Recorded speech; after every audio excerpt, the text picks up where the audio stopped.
Welcome to Football Podcast with Brandon White. Robert Thackrey. Here to discuss the events of Week 5, make predictions for Week 6, and we've definitely got some very, very interesting fallout from Week 5 across the board. Like what? What are you thinking about specifically? Well, what grinds your gears? What hones in on your... What's on your radar? Well, first and foremost, I think the thing that we have to talk about is the fact that the Giants are dead. There are only 31 teams left in the NFL. The New York Football Giants are kill. The Giants lost all three starting wide receivers, backup running back, linebacker, punt or kick returner. Like, everyone died. And then on top of that, they suspended DRC. Dominic Rodgers-Cromartie is gone. Like, cleaned out his locker and left. Like, I don't know what's going on. But I'm pretty sure that in our preseason predictions, we picked the wrong New York team to be tanking. The Giants are 100% in tank mode. Yeah, DRC is currently suspended for an indefinite amount of time. Ben McAdoo said, I think we suspended him, and then the reporter asked their follow-up question, for how long? He said, this is all the information that I have. Like, Ben McAdoo tried to kiss Dominic Rodgers-Cromartie on the mouth, and he wouldn't let him, and he stormed out of his room. So Ben McAdoo grounded him. But, you know, he's only the stepdad. So it's going to be really interesting to see how DRC's mom handles this whole situation. Because, you know, she loves her son, DRC. But, I mean, she can't pay the bills with Ben McAdoo. So, I mean, she's going to have to go to bingo tonight or something. Because otherwise, no more mom's spaghetti. Oh, my God. In other news... Managed to do it. In other news, Adrian Peterson is now a Cardinal. In other completely unrelated news, CJ2K is without a job. Sad face. Adrian Peterson is also going to be wearing number 23 in Arizona, just to drive home the point that CJ2K doesn't have a job. You really know, like, and I don't know if I would say Adrian Peterson is a legend, but you know, you have a noteworthy, like, household name type player, and you know they've fallen off when they're not wearing their number anymore. Like, Adrian Peterson is number 28. He's not wearing 28, then what are you doing? Like, Jerry Rice wore Jerry Rice's number for God knows how long. Like, he was still wearing that number as a Seahawk, and that's where he ended his career. So that's... Charles Woodson. Yeah. 24 21. Forever. No, it's 24. 24. I'm sorry. Disrespectful. It's okay. 21. Brian Dawkins wore like 73, right? Yeah. The NFL seems to still be at odds with the President of the United States, just in case anyone was wondering if we're living in a cartoon world still. Yeah, Jerry Jones and company have said that they're not going to, they're going to start benching players if they're disrespecting the flag. And I was like, Jerry, like, not even a week ago, you're over there, like, kneeling down with your players, like chasing the cameraman down, like, here, get a picture, you know, of me, like, photo look at op. me, like, look at, so I don't know what's happening. This is all real petty to me. Like, this is more petty than the Sean Payton, like, Adrian Peterson stare down we got on Monday Night Football for the first week. Like, that's how I feel about this whole situation. Apparently, Cowboys players had a secret meeting, like the Order of the Phoenix type thing, to, like, discuss what they were going to do to destroy Jerry's Horcrux, which I think is Jerry World. I don't even know. Jerry's Horcrux could be Donald Trump's hair. It's one of his many Horcruxes. He's got lots of Horcruxes. You saw he got weaker after Tony's back broke. That was one of his Horcruxes.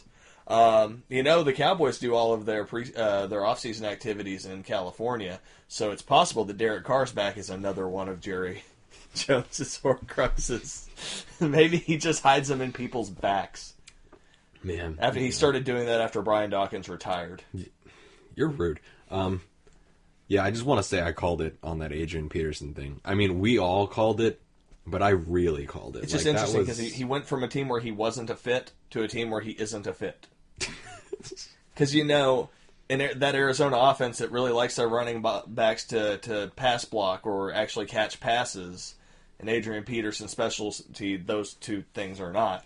Yeah, Adrian Peterson's a feature power running back, of which the Adrian Petersons, the Arizona Cardinals do not do. They're not a running team. They're in the bottom. I think it's either them or the Giants that have the least amount of rushing attempts, and they average like 2.2 yards an attempt.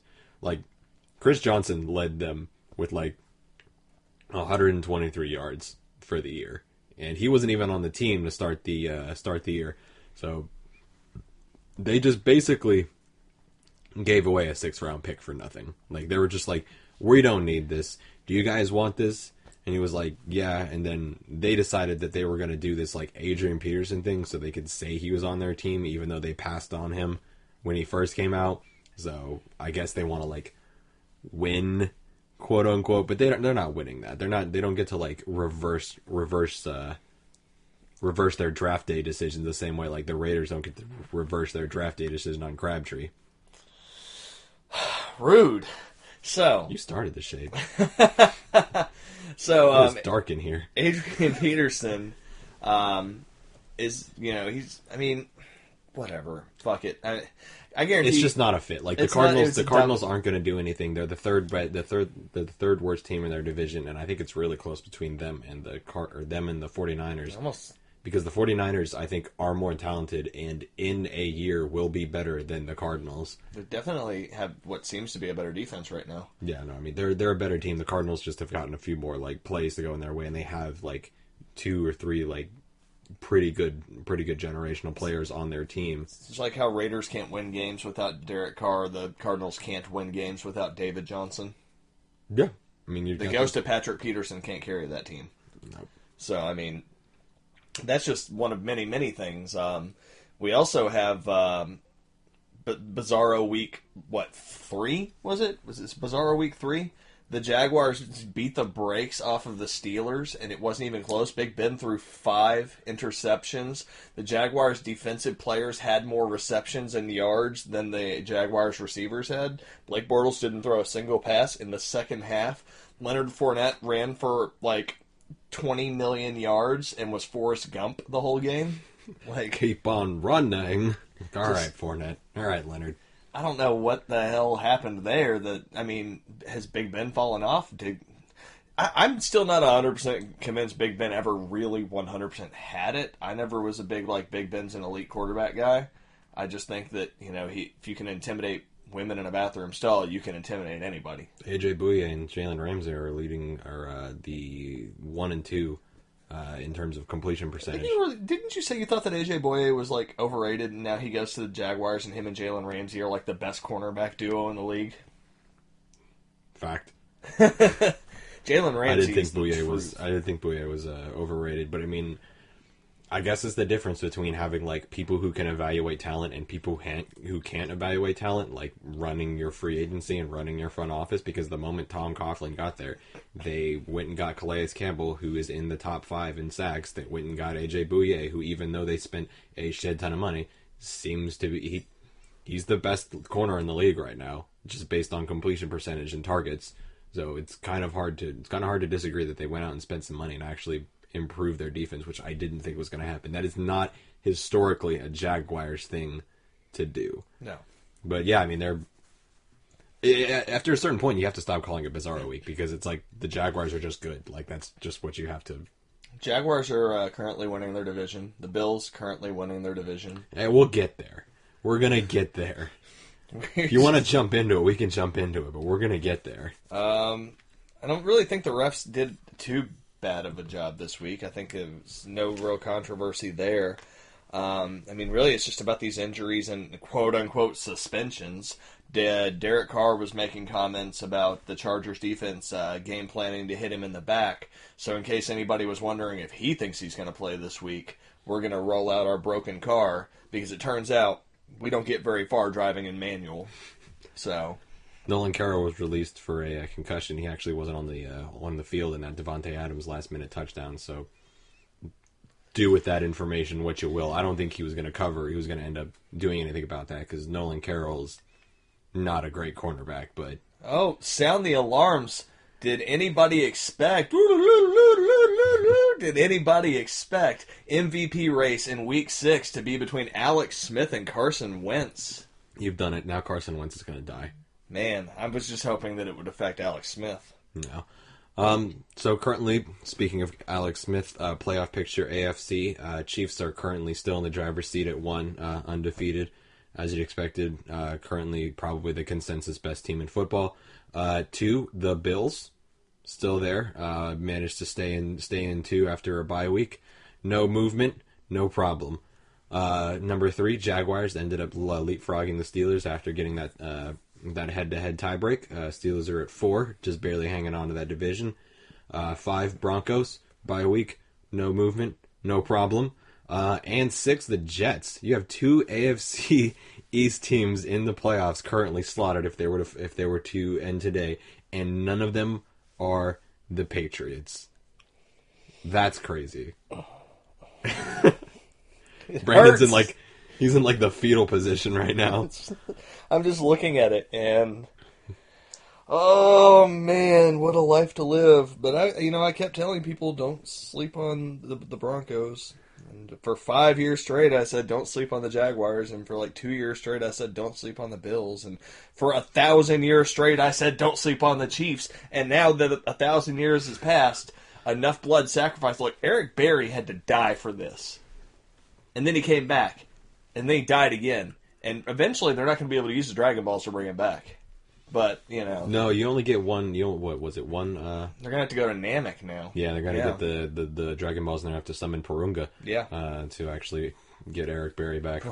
Purunga, who's really Vince Wilfork. So, the AFC is not what anybody would have expected, other than, Chiefs Steelers being in there. Nobody would have expected that layout. The NFC, a little more chalk, just in slightly different order, I'd say. Heading up number 1, you have the Eagles, which will change after this week. 2, you have the Packers. 3, you have the Panthers. 4, Seahawks, switching places with the Rams after getting that tiebreaker. 5, Falcons, and 6, Lions, heading up the end of there because of the loss to the Panthers. So, little bit of movement, but I think this is probably going to be similar to what you see at the end of the year. There's just going to be some jockeying for positioning, but this is probably what you're going to see. Tell me something. Are the Eagles 4-1? I mean, yeah. Are the Panthers 4-1? Yeah. Did they meet on Thursday Night Football? Spoilers. Would this possibly be the first good Thursday night game in 1,000 years? Do you measure time in 1,000-year increments? Yeah, I round up or down to the nearest 1,000 years. Okay, just making sure. Usually up. Head-to-head, week 5, Brandon leading the way as always at 9-5. I was 8-6, and Damashek actually was able to be 9-5 as well. So gaining ground on Brandon. Actually leapfrogged me. Brandon's 52-25 for the year. He didn't gain ground. He broke even with me.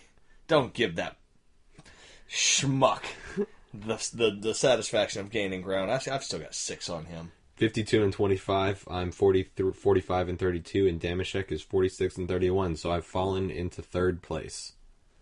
Getting too cute with these Browns picks is what I'm seeing. Yeah, I mean the reality of it is Browns aren't a good team. Yeah, no. I mean, you've still got 6 more weeks of football. 6 more weeks of winter. Yeah, 6 more weeks of winter. If they don't win within the next 6 weeks, then they're not going 5-11. So, just thought you'd want to know. No, I mean thanks for that, mathing it to me out here. I didn't know if you wanted to do the math. I was more than happy to do the math. I didn't want you to have to struggle. Bye weeks, real quick. Bills, Bengals, Cowboys, and Seahawks. A whole lot of mediocre teams taking a week off. Bills will be fine, even though they ended up losing a squeaker to the Bengals, which I did not see coming. AJ Green had a monster game. Torrential rain down in that hellscape, Paul Brown Stadium. So I think they're going to come back retooled, end up doing a little bit better. They have the battle for the AFC East happening as they're on vacation, so we'll see what's going on there once we come back from this week. Bengals at 2-3 are actually on a 2-game winning streak, surprisingly. Yeah, it's amazing. Switch up your offensive coordinator, and suddenly Andy Dalton isn't a scrub like everybody thought. Cowboys 2-3. Definitely not where they wanted to be heading into that bye week. Although you still have Zeke, I really do think that their offensive line is what's letting them down. I mean, they're not able to hold the ball for the amount of time that they were able to last year because the loss of Ronald Leary specifically, but they lost another. I think it was Doug Free as the other one that they ended up losing. But yeah, I mean, Ronald Leary to the Broncos, Doug Free ended up retiring. You got two more people in there. They're not clearing holes like they have. And I mean, to say that Zeke is averaging less than 4 yards per carry, like that's still very good. But I mean, with the amount of destruction that Zeke was doing last year, he's not going to match his rookie season. Yeah, so I mean, you're 1,600 and something yards last year, 1,635 or something. You're looking at a team that is based on what they were doing last year is already underperforming. They've already reached their total of losses from last year. So I mean, this is a team that I said was probably going to go 9-7. I see that about them. They're just slightly above average because their defense isn't able to do much of anything. You saw Aaron Rodgers go down the field in 1 minute and 17 seconds and score on them. I mean, they don't really have much of a secondary. They've been having to score 30-plus points a game to do anything. And the moment that you saw the Broncos lay down the hammer on that run, I mean, they weren't able to do much of anything. It's unfair to use the Aaron Rodgers example. Aaron Rodgers could slip and accidentally buy you pants. Like, anything's possible with that man. It is a day for coming of outs. Yeah. Aaron. Odell Beckham Jr. But yeah, I mean, Cowboys are definitely not where they wanted to be. And the Seahawks, surprisingly enough, I feel like they're grateful to be 3-2 at this point. Like, they've been eking by, too. So, I mean, all three of these teams are going in. Some of them on highs. The Bengals probably they're going to be fighting for a wild card, but they're in an uphill battle at the moment. Cowboys, I don't see gaining any ground in the NFC. Like, they're not where they need them to be right now. And the Seahawks are going to be fighting with the Rams, so they're going to see them another time. So we're going to see what happens with there. It's really, really interesting. All these teams definitely needed to be going into the bye around this time. So let's just go ahead and put you out of your misery quickly. Thursday, 8:25 p.m. Eastern Time. Eagles 4-1 at Panthers 4-1, playing in Charlotte. What's going to happen? What do you think? Panthers are favored by 3, which is basically just that home field advantage that we've talked about. So essentially, Vegas sees these teams as even. I'm going to give the edge to the Panthers. I was not a Panthers believer at the beginning of the season. I still am not. This might be a bit of Philadelphia bias going into this, but I don't know. I mean, Carson's in that MVP discussion right now. Eagles lead the league in time of possession. They're the third-ranked offense right now. It's going to be interesting to see how that matches up, considering how much they run the ball in Carolina. I'm going to say the Eagles have been making a killing based on running the ball. They've topped over 140 yards each of these last 3 games. This game's in like 9-6 or something that they've been playing. Funny enough, Eagles only ranked 22nd in defense. They've been really been able to get after the quarterback, but big plays on the offensive end. They've started real hot, but ended up petering off at the end. The Cardinals game is the only game that they've played that I would have considered that a complete 60-minute game, because they let the Chargers and they let the Giants come back at the end of the game. And when you look at the competition that the Panthers and the Eagles have played, the Panthers have beaten better teams, in my opinion. The Panthers have beaten the Lions. The Panthers have beaten the Patriots. Whereas, what's the best team that the Eagles have beaten? Chargers? Cardinals? See, I'm sitting here thinking about this, and we were talking about Redskins this earlier. At this point, the Eagles of this year are the Raiders of last year. There's a lot of hype surrounding this team, and it makes me kind of stressed out. Expecting rain/showers. This is probably going to be a ground-based game, but I don't know. I'm picking the Panthers. I think the Panthers match up better against the Eagles. I'm really excited for this game. The Eagles are tearing it up on offense. If they can keep the time of possession down, I don't think Cam has the ability to come back. I don't think he's got as talented wide receivers as Carson does, but it's one of those things where I just think the Panthers are better. Their defense is managing to hold it down. And Cam has been able to turn into 2015 Cam once again. McCaffrey's leading all rookies in both receptions and receiving yards as a running back. and their offense is just good enough to get by, where their defense is, defenseman championships. They've got one of the better ones in the league right now. Historically, the Eagles lose this game, and I might be slightly biased because I am an Eagles fan, and I just don't see us winning this game because I don't believe the hype behind the team. I do think that we're good, but I don't think we're 4-1 good beat like a possible Super Bowl contender at this point in the Panthers. So it's funny you should say that because I'm, a Panthers follower. Yeah, I like the Panthers. Yeah, you're a bit of a dick rider. No, Dick Ryder was born in North Carolina, asshole. Much respect for Panthers. I'm a North Carolina Tar Heels fan, so suck my dick. These are not secrets. These are well-known facts about me. So my obvious inclination would be to pick the Panthers. The Panthers have been running the ball fantastically. Cam Newton's shoulder looks like it might finally be better. He was chucking the ball like it was nothing. And the Eagles have no secondary. And you all have no secondary. It is thin back there. Yeah, so you're not really going to be able to stop the run. You're not going to be able to stop the pass. The thing is, I think we can stop the run, but they are going to commit to the run. I think they're going to be able to run better than any other team that we've seen. The only other person that we've seen that we've been able to stop was Melvin Gordon. Yeah. But every other team that we've played has basically had no run game. Now, I don't think that their secondary is going to have an answer for your passing attack. Carson Wentz is a madman this year. He's gone full gunslinger. Somebody needs to stop him. He's like 60% on third down. Yeah. He's got 6 touchdowns on third down. He's a fucking crazy person right now. This is going to be a shootout. They're going to run the ball, but it's going to end up being a shootout probably. So, I mean, they will have a higher time of possession than the Eagles. This will be probably the first game where you all don't dominate in that regard because their front seven will probably contain your run. But I do see... I have reason to believe that the Eagles will win this game. Oh, I want the Eagles to win. And I'm going to select the Eagles. That's right, I'm choosing them because it's rigged and I'm in charge. The Eagles are going to beat the Panthers in a close one. I mean... If I lose, I win. And if I win, I win. So, you have it there. Starting off the Sunday games, Bears at Ravens. As your self-proclaimed North Carolina Tar Heel person, woo! Trubisky. How do you feel about Trubisky? You called it. We both were watching that Monday night game. He was shaky. I mean, he looked like a rookie starting his first game. Yeah. Like, that's exactly... But I will say...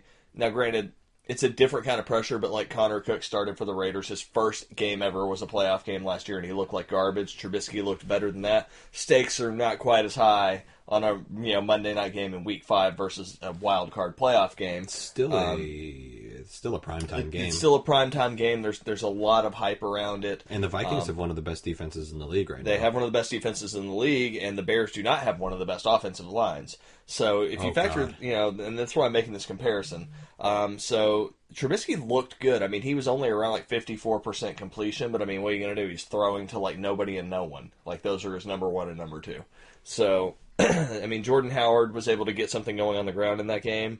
Trubisky had probably, I didn't watch the SportsCenter top 10, but if that 2-point conversion wasn't on it, it should have been. Oh, that was a great play. Like the double end around. Like, well, it was like an end around and then like a pitch, and Trubisky just ran it in. It's fantastic. It was beautiful, beautifully executed. I think I may actually. I think I'm going to post the screenshots to the Towers Underground Instagram of you frantically yelling at me, asking me if I was the Bears head coach because they were basically doing my Madden play style the entire game. Yeah, I was gonna say if you guys aren't watching the Madden matchup on the Towers Underground YouTube, you should be, because what you saw in that game is essentially how our Madden games go. Just me like fake punting and running trick plays and doing 2-point conversions all the time. So yeah, stick around for the end of that. We're gonna reveal our Madden matchup this week. Should be another game full of craziness and trickery, I'd say. So let's get down to business on this Bears Ravens game. So. The Ravens just beat the Raiders. Raiders starting E.J. Manuel. Bears actually hung in there with the Vikings, who have one of the top defenses in the league. Yeah, but Sam Bradford did nothing in the first half. Like Sam Bradford Case Keenum actually looked good. I mean, their offense isn't like bad. We know. Well, Bradford's not playing. He's out. Yeah, Bradford just couldn't plant on that front foot. Yeah. You saw that he couldn't loft the ball to Stephon Diggs, even though Stephon Diggs had a step on his man. I think that his knee is just permanently damaged. The reality is they keep checking in. They say there's no structural damage. I think that it's just like cartilage is gone or something. Like there's permanent damage. Some sort of inflammation that's causing swelling. Like it's never going to be good again. Like that knee is done. Are you calling Bradford? Bradford's done? I don't want him to be. I love Sam Bradford. I was a big Bradford supporter coming out of Oklahoma. I thought he was going to be great in the league. He had everything, and then injuries. Isn't that terrible? Teddy Bridgewater blew his knees up. Yeah. Blew him up. You trade a first-round pick for Sam Bradford. Sam Bradford blows his knees up. What are you doing? What are you doing up there in Minnesota? What are you feeding these people? Teddy Bridgewater is eligible to practice next week. You should get Teddy Bridgewater out on the field. Yeah, so, I mean, it's going to be interesting. It may come down to, but here's the thing. You were calling for Trubisky. I'm going to be calling for Bridgewater. And we'll get to that on the Vikings game. Right now, Bears, Ravens. The Bears took it to the Vikings with that defense. The Ravens, I mean, elite Dragon Flacco'd the Raiders. This is a game who's favored? I'm assuming they got the Ravens favored by 6 or something. Let me look at it real quick. 6.5. Ravens are favored by 6.5. I was going to say that in my head that sounded about what it's going to be. It is at Baltimore. The Bears did look really good, and this is a game that the Bears could win because we saw Trubisky's got wheels. He's at least semi-accurate. The problem is he has nobody to pass to, and that Ravens defense is going to be mauling that O-line. So. No semblance of an offense there. As long as you can shut down the run, Trubisky, you're going to force Trubisky to beat you, and he's not going to be able to beat you. Bad news, Bears. The Ravens have a good run defense. So, realistically, there's not much of a game plan the Bears are going to have that can actually topple the Ravens. Ravens probably do win this game and keep themselves alive, for playoff hopes. Yeah, I think they go 4-2 and gain some ground in the North. Yeah. Browns at Texans. Deshaun Kaiser got pulled really quickly in that Jets game. I'd say on top of their field goal kicker missing 2 kicks, Browns should have won that game, by the way. I'm going to keep saying this shit every week, but the Browns should have won that game. Browns were the better team out there. Kevin Hogan is now starting. Yeah.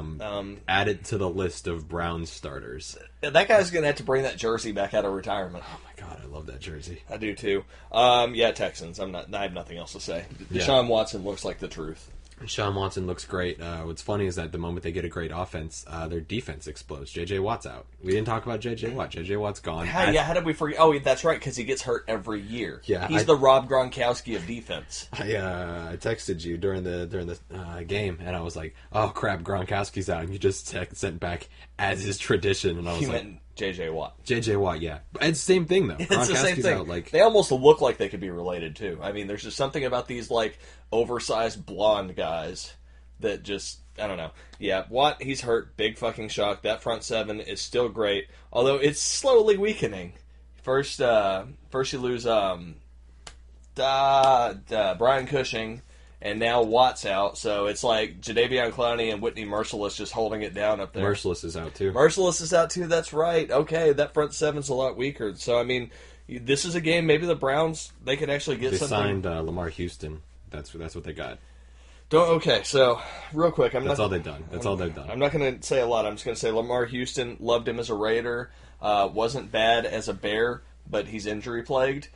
Not exactly the answer that they need. The reason that the Raiders let him go, in spite of being a pretty explosive defensive player, was injuries. The reason the Bears let him walk was because of injuries. The Browns don't look like they can hurt him, but he might hurt himself. I'm still going to give the edge to the Texans because of their offense. Yeah, I mean, if you have anybody that is playing for the Texans, Will Fuller the fifth, DeAndre Hopkins, Lamar Miller, Deshaun Watson, the Texans defense, you should start them in fantasy. That's it. Yeah, absolutely. 1 o'clock, Packers at Vikings, 4-1 at 3-2. I don't think there is a line right here. If there is, I will find it for you. Vikings are not favored. Green Bay's favored by 3. Shocking. So here's the situation we find ourselves in. So Case Keenum has been playing decent football. I mean, he looked bad with the Rams, but they were the Rams under Jeff Fisher. What are you going to do? Yeah.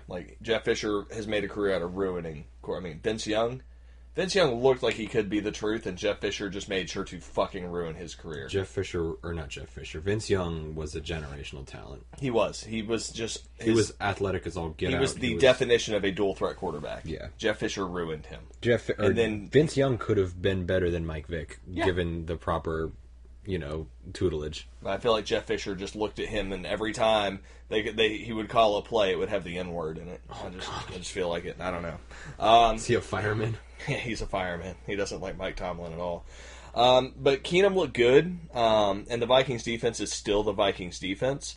Packers are 4-1, but they fucking had to earn that win at the last second against a Cowboys defense that isn't that good. So, there's your perspective right there. The fact that the Cowboys offense was able to walk over the Packers defense, which surprises nobody with that Marinelli awfulness up there. But, the fact that the Packers offense had to go down to 14 seconds left in the fourth quarter to be able to even beat the Cowboys and win that game tells me that the Vikings defense will actually give them fits. And as long as Keenum can play this game manager role that he did decently, I have no reason in my heart to think the Vikings lose this game. I'm going to take the Vikings at home. See, you did this thing last week where you picked the Bengals, and I was like, this is stupid, this is crazy. And then, as the week or as the Sunday progressed, I was like, crap, the Bengals are gonna win. I fucking hate myself. That being said, and granted, this was against the Bears front seven that is a lot better than the Packers front seven has the potential to be.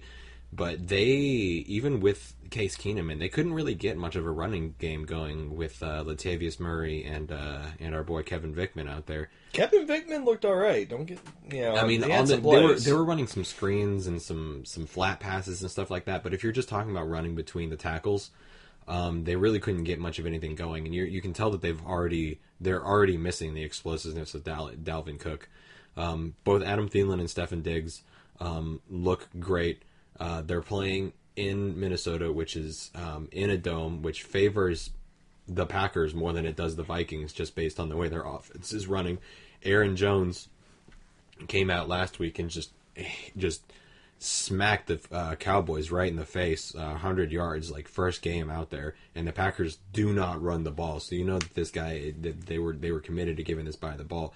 If the Packers have found, even just for a season, their seasonal Ryan Grant or their seasonal Eddie Lacy, they become that much better than they've already been. And Aaron Rodgers has been willing to...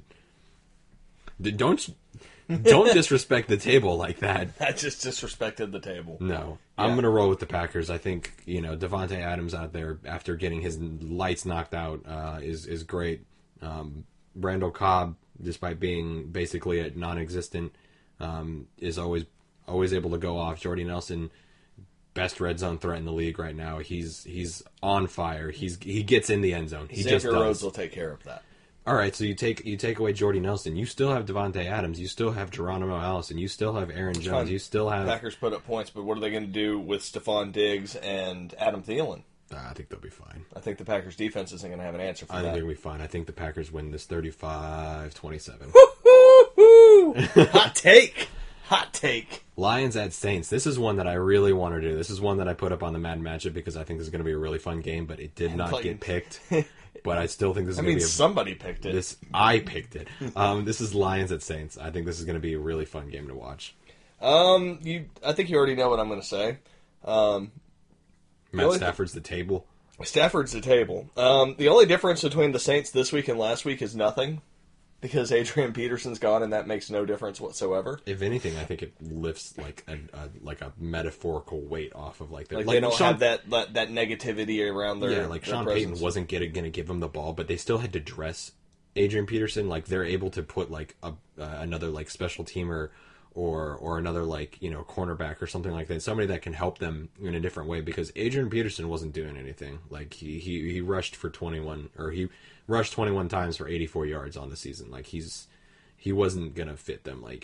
You got Alvin Kamara there, who is looking like a great rookie running back. Mark Ingram, who is still, putting it down. Not an Ingram believer, and I think you know my philosophy on why. No, I mean, I'm not a big fan of Ingram, but I'm saying he fits what they do on offense. I mean, at least he can catch passes. That being said, the Saints they are what they are, and their biggest flaw, year in and year out, is their defense. Going against the Lions, who specialize in trying to pick apart defenses, especially when there's only about 4 minutes left in the fourth quarter. Their 4-minute drills, their 2-minute drills are meant to destroy you. The Vikings won't have any answers for this. This is going to be a gunslinger match, and this is why you wanted This Is Our Madden matchup, because this is going to be passing all day long. The Lions have a fantastic defense too. Just between they do. Just between their two defensive ends, they have 8 sacks. Yeah, That's just between their two their players. front seven is grossly underrated. Their front four, like their defensive ends, I'm just talking about. Like, Yeah. And this is even with Haloti Nada going on IR. This is still something that I forgot about Haloti Nada going on IR. That is a thing. Yeah.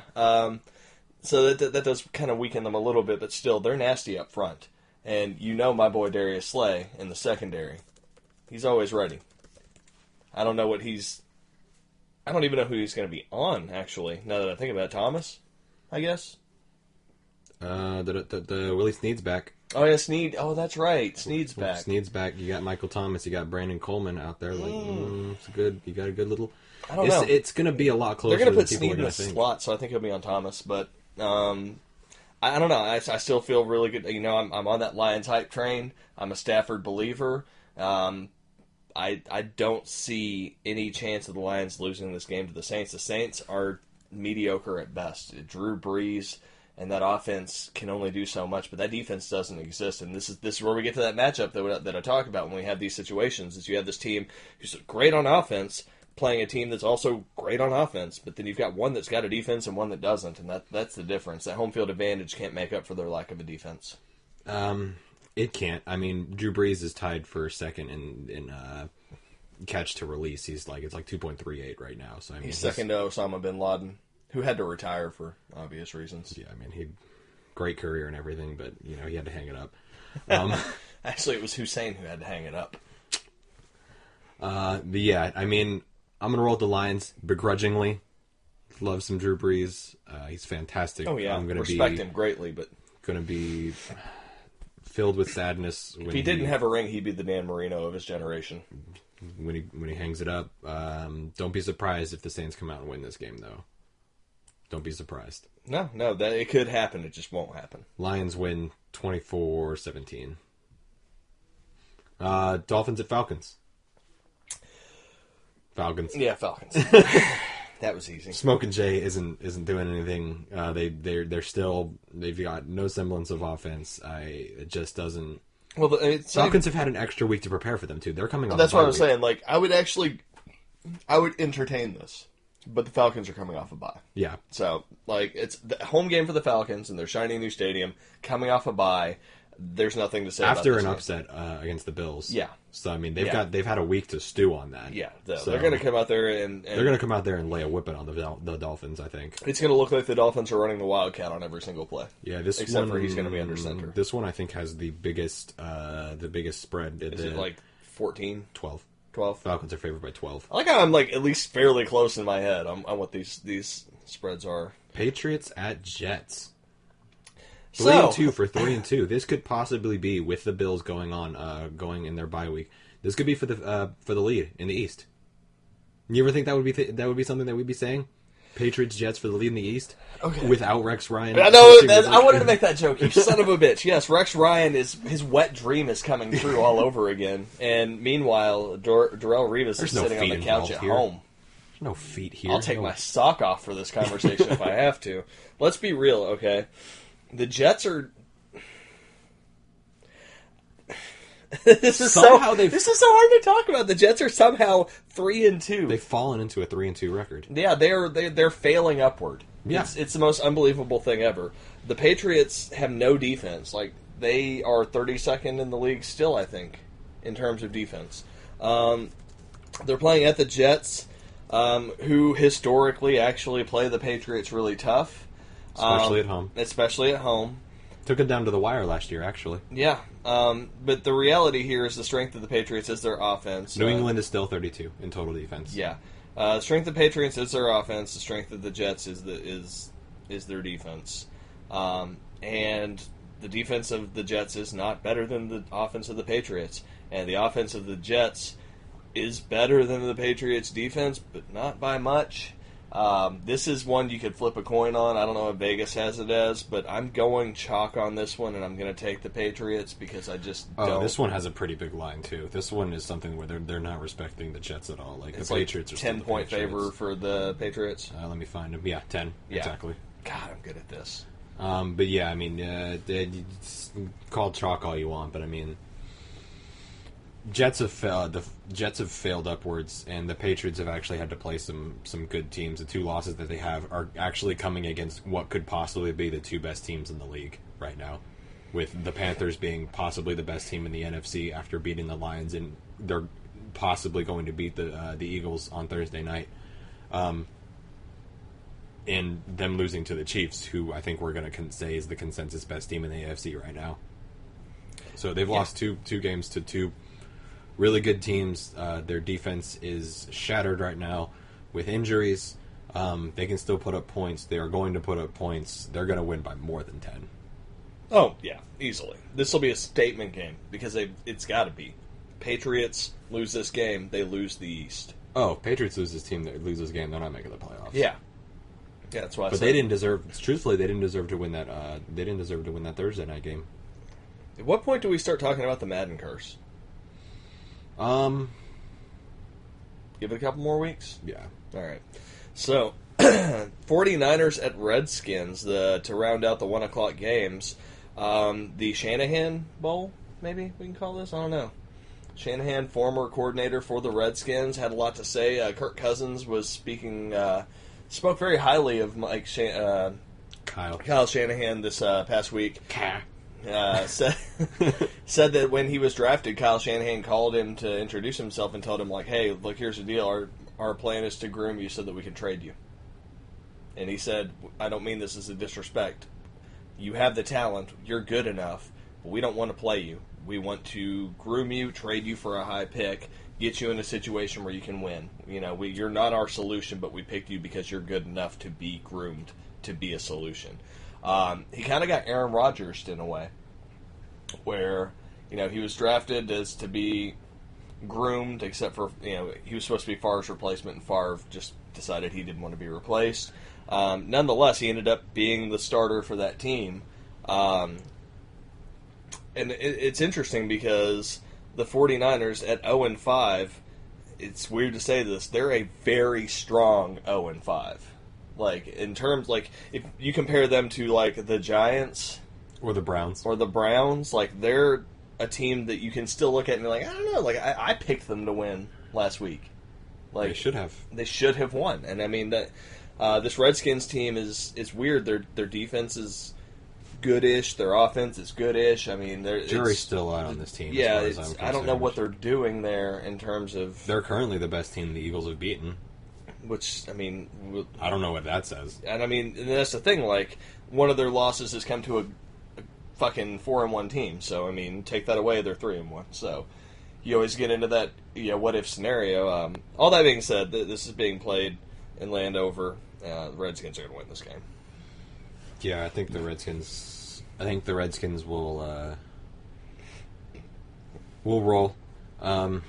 Just looking at the line real quick. Redskins are favored by 10. I think Shanahan's going to have some wrinkles, but for the most part, like, the Redskins are still far enough away with the way, because McVay basically ran the same offense that Shanahan run. Like, they're still familiar enough with that offense to be able to stop it, I think. Yeah. So, they're just not as Look for this to be Terrell Pryor's coming out party for this season. Yeah, if Terrell Pryor can't do anything here, then I think he's a bust. I think Terrell Pryor has over 100 yards in this game easily. Easily. I mean, he could, depending on how the 49ers game plan defensively, Terrell Pryor could go out there and have 150 yards and at least a touchdown. Like, he could be one of those days. Like, he could go Julio on this. Buccaneers at Cardinals. 4:05. Can I abstain on this one? Because I keep looking at the Buccaneers like, you guys can do it, go on, go ahead. And the Cardinals are out there like, we traded a conditional 6th for Adrian Peterson, and we downgraded at running back because CJ2K was more versatile in our offense. I am going to pick the Buccaneers for one sole reason. The Cardinals deserve to lose this game just because they traded for Adrian Peterson and cut CJ2K. The Cardinals just looked terrible last week. And also, the Buccaneers' defense is better than the Cardinals' offense. It should be. I mean, there's not a lot to say about this. FTC, Buccaneers are going to win. I mean, currently the Buccaneers are ranked 30th in defense, and the Cardinals are ranked 14th in offense and 15th in defense. Those numbers are deceptive. The Buccaneers' defense is better than that indicates, and the Cardinals' offense is worse than that indicates. Strength of competition. I mean, that's what you really have to look at for that. 2 of the Buccaneers' losses have come against strong winning teams, so... Yeah, and both the Cardinals' wins have come in overtime, and they've gotten blown out in most of their losses. Yeah. So I mean, those are deceptive numbers. I don't see the Buccaneers losing this game. Now, if the Buccaneers do lose this game, the reason that I could see it being is Jameis Winston is really slumping hard. So that's the only thing I'd look out for. I don't know. They got Muscle Hamster back. Doug Martin's back, so this is true. They'll be able to, hand it off to him a couple times. Hopefully, I think they're going to do that a lot because Jameis is having Russell Wilson syndrome, where he's less accurate this year. So we'll see. But I'm still going to roll with the Bucs. If the Bucs lose this one, I'm done with them. Rams at Jaguars. Who thought this would have been a marquee matchup of the week? I wish we could already flex games because I really want this to be like the primetime game. So fucking bad. You have no idea how bad. It's even weirder because this is an East Coast game at 4:05. Like, you'd think this would be played in L.A. for it to be like a late game. This is becoming like I'm going to have to make a shirt that says, this game is going to tell us a lot about these two. We're going to learn a lot about these two teams from this game. The Rams have been surprising. I've been really, really on this whole Jared Goff thing. He's making Sammy Watkins look good, or Sammy Watkins is making him look good. Gurley looks like Gurley, like their front seven's good. Gurley looks scary. Gurley has come back to form, and that's after him looking terrible last year. Yeah, one of these two teams is about to come back to earth, or this game's going to end in a tie. That Jaguars defense is ridiculous. They just made the Killer Bees look like a high school football team. Granted, Ben did complete 5 passes to the other team. They made the Killer Bees 2 pick sixes. Right. But who was he throwing to? Well, Jalen Ramsey and. So I mean, the Jaguars have the best defense in the league. I think we can agree at this point. They have the best defense in the league, and they have. Look, we were over here like Steelers could maybe make a run this year, and the Jaguars just shit all over them. The Jaguars are a very strong 3-2. We're going to learn a lot about these two teams. If the Jaguars go out and blow out the Rams, which for all intents and purposes they should after what they just did to the Steelers, then the Jaguars are the real deal. They're going to win the AFC South probably, and this would be the first time since 2007 that they make the playoffs, I want to say. If the Rams win this game... David Garrard, I want to say, is the last time they made it. David Garrard was their quarterback then, yes. If the Rams win this game, then this is going to be one of those situations like the Steelers where they play down to their competition, like the Jaguars would play down to the Rams and the Rams steal the win. Or the Rams just really are good and you only have to be 31 years old to be like one of the best head coaches in the NFL. It can be one of those things. This is a coin flip in my head. Going to go with the Jaguars just because their defense and their run game is incredible. And while that Rams front seven can maybe fuck with Leonard Fournette, they're not going to be fucking with Blake Bortles because he's obviously not going to be throwing the ball. But then that's another thing to consider. You can game plan for the Jaguars very uniquely. They've made it clear they're really not trying to throw the ball with Blake Bortles. So that's a wrinkle, but you've got this super young first-time head coach is going to capitalize on that. There's a lot of angles to look at this game from. This is one of the more exciting matchups of the year thus far. But I'm going to play it safe. I can't believe that's what I'm saying here, but I'm going to play it safe and take the Jaguars. Yeah, you look at this and you say, okay, so the Rams are going to have to win this probably by throwing. That's not going to go though because they got AJ Bouye and Jalen Ramsey out there. Like they're number one cornerback duo in the league right now. You can basically consider your passing game dead for the most part, especially since they don't really have a lot of like playmakers out on the edge. Like it's not like you got like and the wide receivers have injuries too. Like Eric Antonio Brown and Martavius Bryant out there, and they couldn't do anything. So what's going to happen here? Yeah. So then you say, okay, let's pound the ball with Gurley. Got one of the best goddamn front sevens out there too. Yeah. So you're like, okay, Le'Veon Bell couldn't get shit done. So you say, okay, the Rams aren't going to get anything going on offense. And then you look at it from the Jaguars' perspective. If the Rams can look at this and say, we're going to stop Fournette and make Blake Bortles beat us. Then you have an actual competition because Blake Bortles isn't going to beat you.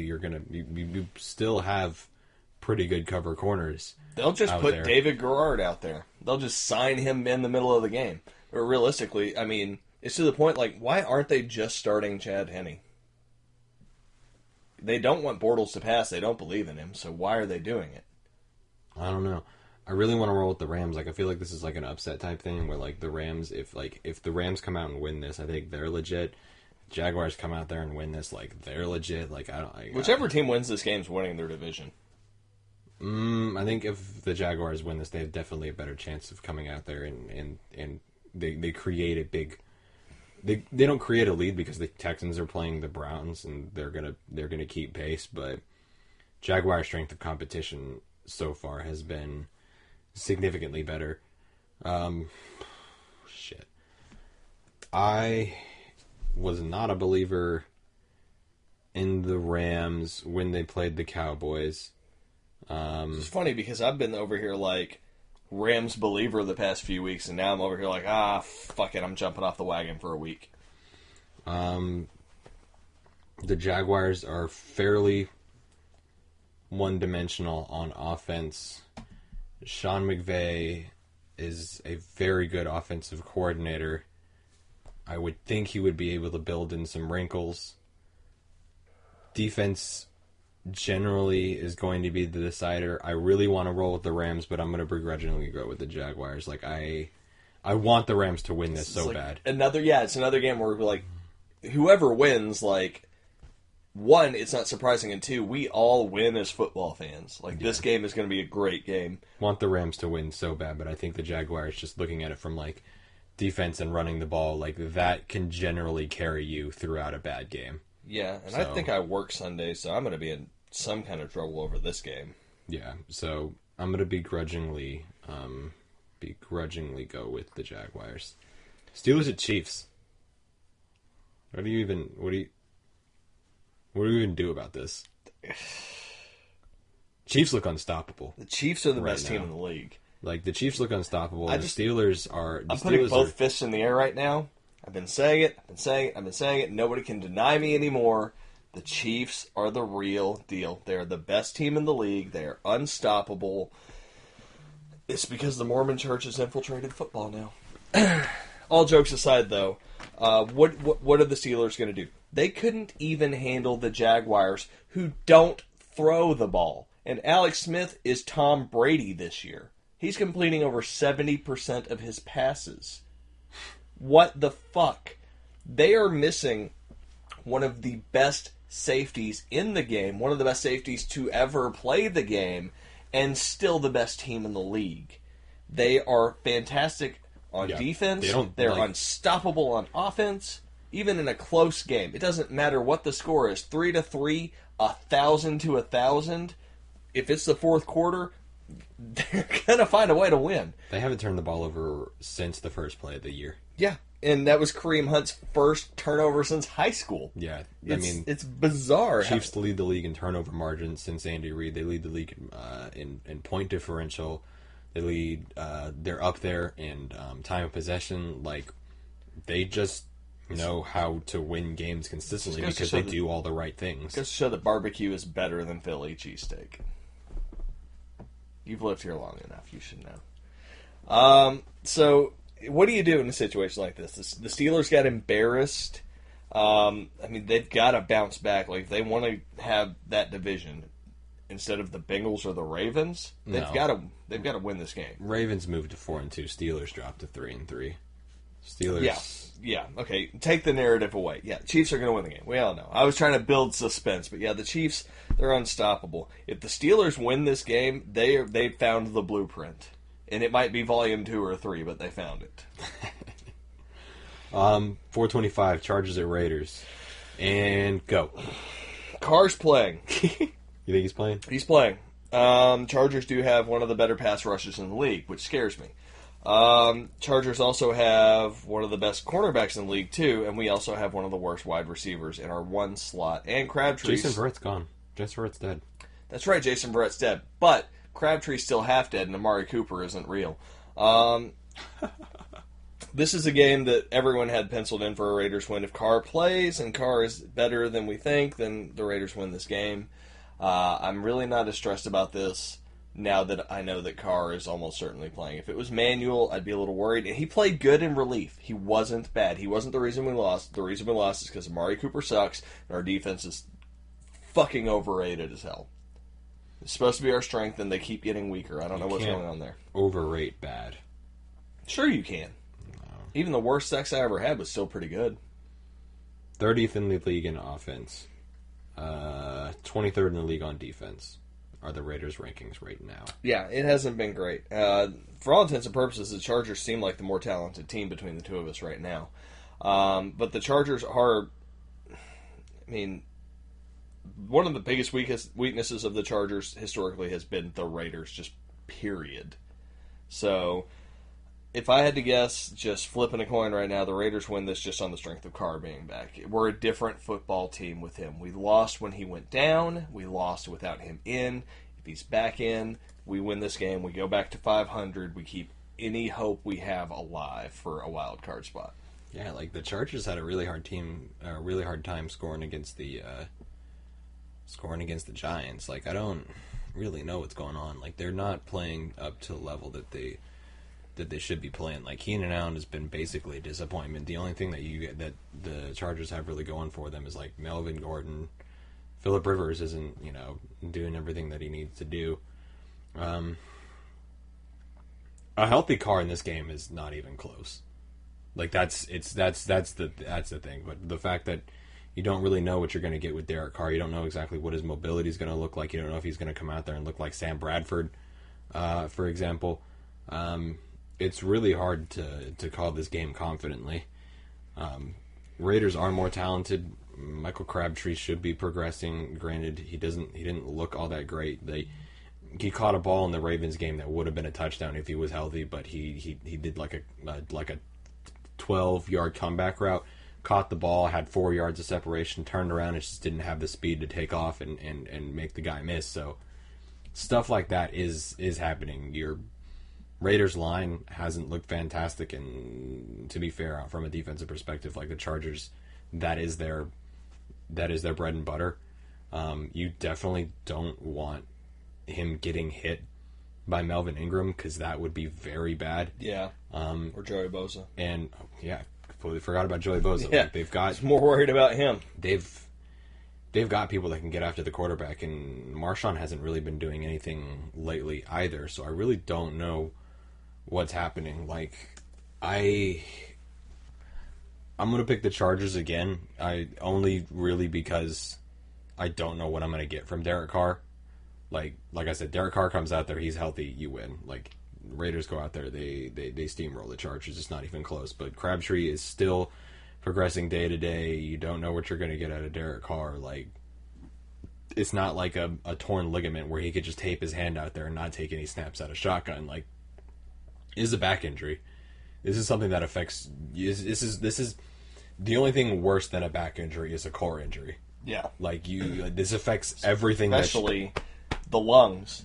The thing that allows you to, like, that's your fucking motor to breathe, to run these deep routes that he runs. This affects everything that he needs to do. He needs to, like, a lot of the throwing power that comes from deep balls or like really, really fast tight window throws that Derek Carr is really good at doing comes from a twisting motion from the upper body. So if he can't do that, if that's something that is going to be impeded by him, like that takes a huge amount of throws away. So I don't know. You're confident in Carr playing, but at this point, I feel like you guys would be better off starting Manuel.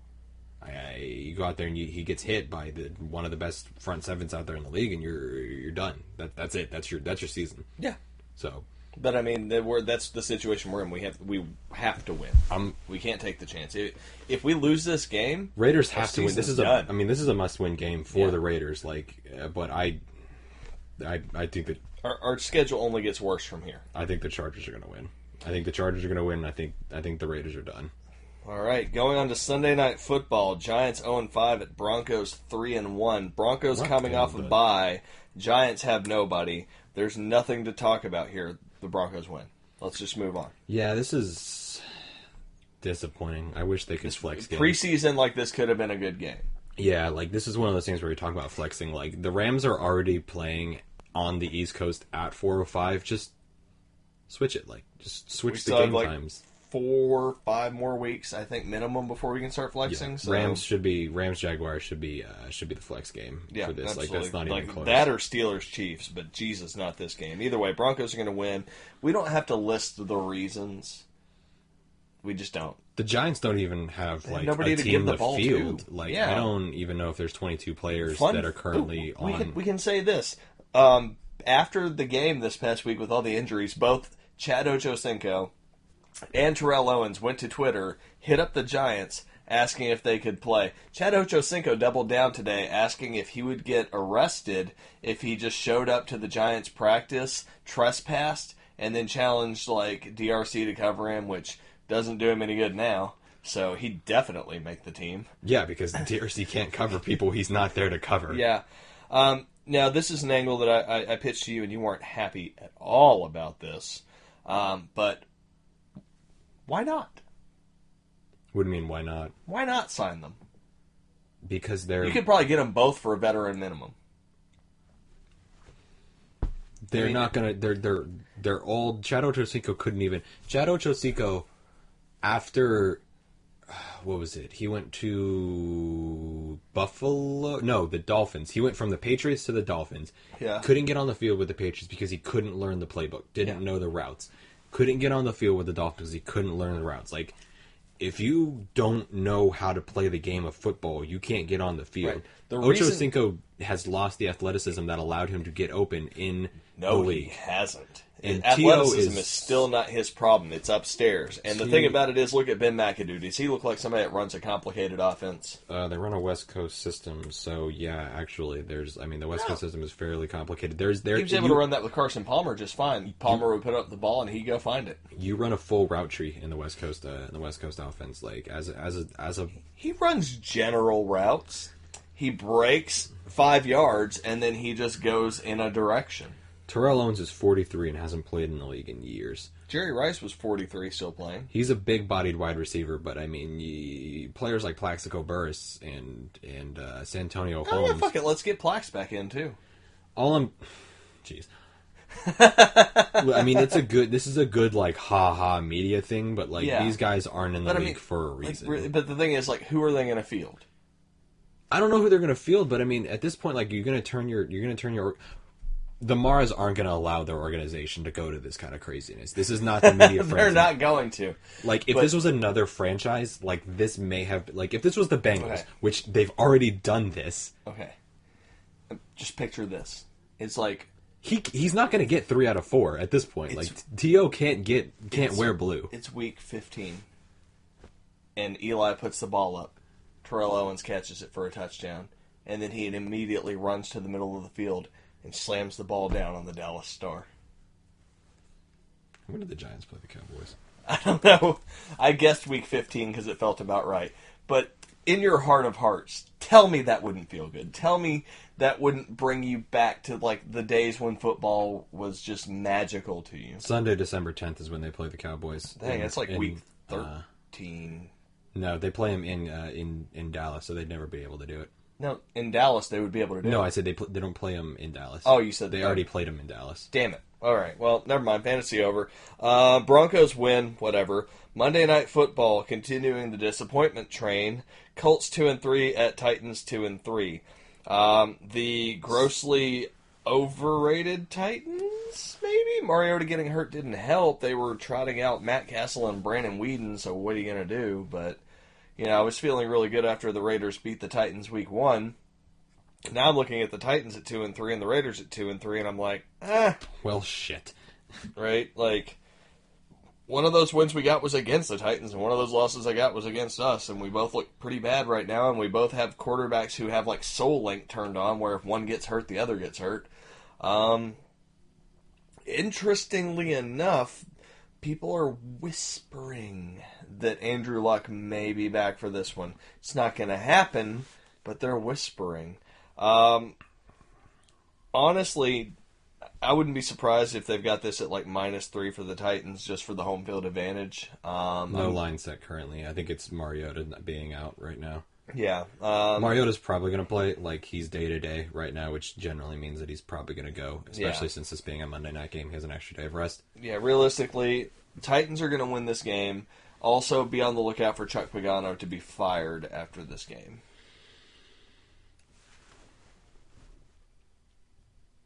There's awkward silence here, but I'm going to roll with the Colts. Woo! Upset. You're going with the upset. I'm going to roll with this. By the way, roll back and lock in the Broncos for me.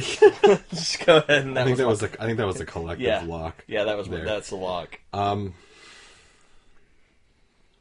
really don't have a like Jacoby Brissett has actually given life to this offense. Like, he has. Frank Gore is still out there chugging along. The Titans haven't looked all that great. Like, if the Titans come out there and like put a whooping on the Chiefs, put a whooping on the Colts, I'll be like, all right, that should have expected. Maybe this is the game to kick back, start your offense. But I mean, DeMarco Murray hasn't looked great. Like, he hasn't done anything, despite them being 9th in the league in rushing. Like, they're not doing what they need to do. I'm looking at the strength of the Titans' defense to win this game, not the offense. Possibly, but I mean, if it comes down to a low-scoring game, I do think Brissett will break something. I don't know, like, he's just had that, like, weird magic. Like, he was able to throw a pick in the end zone in that overtime game and still win that game, which he shouldn't have been able to do at all. So, look for this one to be, like, this is going to be a good one. This is going to be a crazy one. I really do. Like, all bets would say the Titans should blow out the Colts, but I think the Colts will hang in there. All right. So you're going with the Colts. I'm going with the Titans. So we have an interesting predicament this week for the Football Podcast Madden matchup, but we had a tie between two matchups. We didn't really have a contingency for this. So we made up a rule. we made up a rule. If we have two matchups that are tied, and one matchup has one or more teams that we've previously played, then we will defer to the other teams so that we have more diversity and representation with Madden matchup, which we care about diversity. And on a day like this, diversity is important. So what was the matchup that we ended up with? Patriots-Jets. Interesting. As we talked earlier, this is Packers-Vikings was the tie. Yeah, Packers-Vikings was the tie. Already did the Packers week 1. So yeah. So Packers-Jets, a game that everyone penciled in as an easy win for the Patriots week 1. It is your call. It is my call. I will flip the coin, and tails. It is tails. All right. Tune in to Madden Matchup on YouTube to find the shocking pick that Brandon goes with for this week. It could be shocking. I picked the Jaguars last week, so... Thanks, guys. Enjoy.